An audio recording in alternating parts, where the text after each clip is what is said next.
오늘 우리에게 하나님께 주시는 귀한 말씀은 여호수아 1장 1절과 9절의 말씀을 가지고 위대한 실패, 위대한 도전이라는 제목으로 함께 은혜를 나누도록 하겠습니다. 우리가 세상을 살다 보면 우리들의 지식과 경험으로 세상과 삶을 미리 앞당겨 볼 수 있는 것이 있습니다. 그러나 그 나이, 그때가 아니면 진정 알 수 없는 것이 분명히 있습니다. 부모가 되어봐야 알고, 아파봐야 알고, 가난해봐야 알고, 늙어봐야 알고, 기도해봐야 알고, 그 처지가 돼보지 않으면 알 수 없는 것이 분명 많습니다. 그 이유는 뭘까요? 때를 따라 인생을 아름답게 하시기 위한 것입니다. 제가 오늘 이 시간에 정말로 엄청난 고난과 고통 속에서 위대한 승리를 일궈낸 한 사람을 여러분에게 소개할 것입니다. 아마 저는 볼 때 인간으로서 이렇게 고통과 사연이 많은 사람은 저는 처음 봤습니다. 그런데 그의 마지막은 너무나 위대하고 아름다웠습니다. 그 사람이 생애를 한번 제가 차분하게 한번 읽어보겠습니다. 20살에 아스날 프로축구 유소년에 발탁이 되었습니다. 그리고 21살에 부모님이 사망했습니다. 22살에 경기 중에 갈비뼈가 골절되었고 23살에는 그 흔하지 않은 하늘에서 벼락을 맞았습니다. 25살에 재기를 하고 26살에 결혼했지만 27살에 1년 만에 바로 이혼하고 그 다음에 가장 친한 형제의 죽음을 목격했습니다. 29살에 보증을 서서 그나마 있던 재산을 몽땅 날리고 30세에 폐암을 진단받고 다행히나마 31세에 폐암이 완치가 되었습니다. 32살에 선수로 복귀했지만 33살에 계단에서 굴러서 두개골이 파손되는 고통을 당했습니다. 34세에 왼쪽 손목에 총을 맞았습니다. 그리고 36살에는 막바지 선수생활 중 인대가 끊어짐으로 말미암아 선수생활을 못하게 되었습니다. 40세에 폐암이 재발되었고 그러다가 4년 뒤에 44세에 폐암이 완치가 되었습니다. 그리고 45세에 조그만 구단의 감독 생활을 시작했습니다. 그러다가 또 그 47세에 벼락을 맞게 되었습니다. 그리고 그나마 남아있는 재산이 49세에 집에 큰 화재가 남으로 말미암아 다 사라지고 말았습니다. 50세에 감독직에서 해고당하고 그때부터 51세부터는 노숙자 생활을 하기 시작했습니다. 52세에 노숙자 생활 중 살인 혐의에 누명을 쓰고 징역 10년을 선고받고 62세까지 10년 동안 만기로 교도소에서 있다가 만기로 출소했습니다. 교도소에서 10년을 나온 뒤 작은 인쇄소의 공장에 취직을 했습니다. 그런 다음에 성실하게 일을 해서 66세에 인쇄소 사장이 되어 큰 돈을 벌어 갑부가 되었습니다. 그리고 67세에 사회에 재산을 헌납하고 70세에 명예퇴직을 하고 71세에 늦가지로 재혼을 했습니다. 그리고 73세에 2001년도에 여러분 너무나 잘 알고 있는 우리나라의 박지성 선수가 뛰고 있던 축구의 명문구단 맨체스터 유나이티드의 구단주가 되었습니다. 이런 일이 있을까요? 저는 제가 그 사람의 생애를 읽어나가면서도 도저히 믿겨지지 않는 실화입니다. 이 실화의 주인공은 1928년 5월 13일 태어난 스티브 비겔라라는 영국인입니다. 이런 사람도 있습니다. 지금은 아무리 힘들어도 인생에서는 지나가는 한때입니다. 어떤 어려움이 있어도 하나님이 함께 하시니 힘내고 행복하세요. 아름답다는 말의 의미는 아름이라는 말은 끌어안다 플러스 답다가 합해진 것입니다. 나다울 때, 나다워져서 자신과 환경을 끌어안을 때가 진정 아름다울 때입니다. 사람이 아름답고 위대한 것은 꿈을 꿀 수 있기 때문입니다.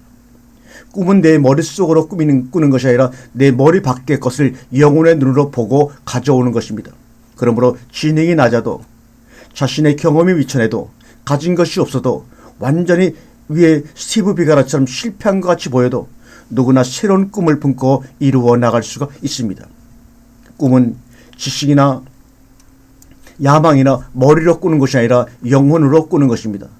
우리 인간의 영혼은 하나님과 교제하며 말씀을 받는 생명의 공간입니다. 여호수아 1장을 보면 하나님이 여호수아에게 꿈을 주십니다. 여호수아 1장 1절 이하를 보면 여호와께서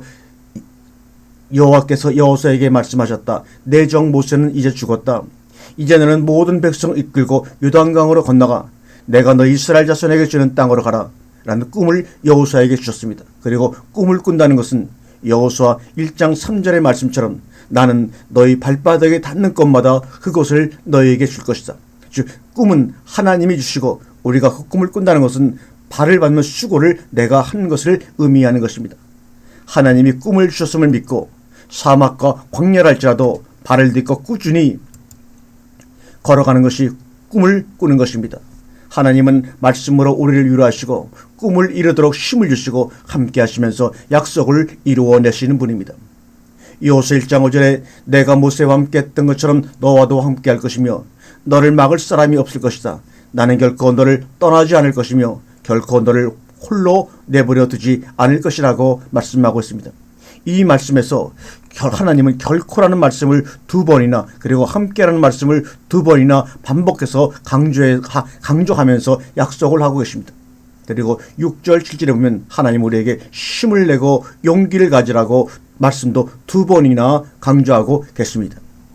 이것은 무엇을 의미하는 것입니까? 하나님은 우리에게 주신 꿈을 반드시 이루겠다는 약속이 아닙니까? 그리고 그 약속은 드디어 이루어졌습니다. 그리고 9절에 보시면 하나님은 다시 한번 힘을 내고 용기를 가져라.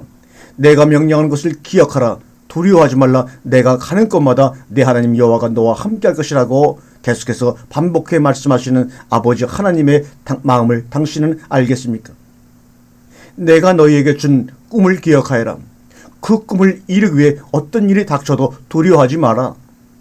우리가 꿈을 이루는 과정에서 두려워하지 않을 수 있는 것은 가는 곳마다 하나님이 함께 하시겠다는 그 약속을 믿기 때문입니다.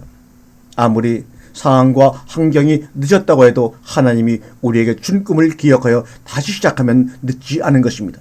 그동안 우리의 인생의 실패로 인해 좌절과 낭망에 빠져있다 할지라도 하나님이 주신 꿈이 우리 안에서 다시 살아날 때 위대한 도전으로 바뀌는 것입니다. 세상은 공평치 못하게 하나님의 위로와 은혜가 필요한 것입니다. 그러기에 하나님이 주시는 새 꿈이 필요합니다. 오늘 이 말씀을 저는 글로 전할 수밖에 없지만 여러분들은 마음으로 받으시길 바랍니다. 오늘 여기 숨쉬는 이 시간 하나님은 나를 어디로 데려가실까? 기쁨과 슬픔이 뒤섞인 이곳에서 하나님의 꿈이 살아 숨쉬는 곳으로 데려가 달라고 늘 기도하시길 바랍니다. 그리고 그 꿈을 볼 수 있게 해달라고 간구하십시오. 어떤 시절에도 나는 하나님이 주신 꿈이 있어 행복했다. 나의 꿈은 무엇이라고 여러분 담대하게 고백하며 두려워하지 않고 앞을 향해 나아가시기 바랍니다. 바로 거기에 하나님이 함께 동행하십니다. 하나님이 여러분과 저 안에 주셨던 꿈을 이루기 위해 살아가다가 이 세상을 떠나게 될 때 과연 우리들의 묘비에 어떤 글이 기록되기를 원하십니까? 여기 못했던 누구누구가 고이 잠들다. 하나님 말씀에 순종해 보지 않은 자가 어찌 진리를 논할 수 있겠습니까? 하나님이 주신 꿈을 이루기 위해 실천해 보지 않은 자가 어찌 꿈을 논할 수 있단 말입니까? 실천은 진리를 검증하는 유일한 방법임을 명심하시고 우리 함께 앞을 향해 나아가시기를 주님의 이름으로 축원합니다.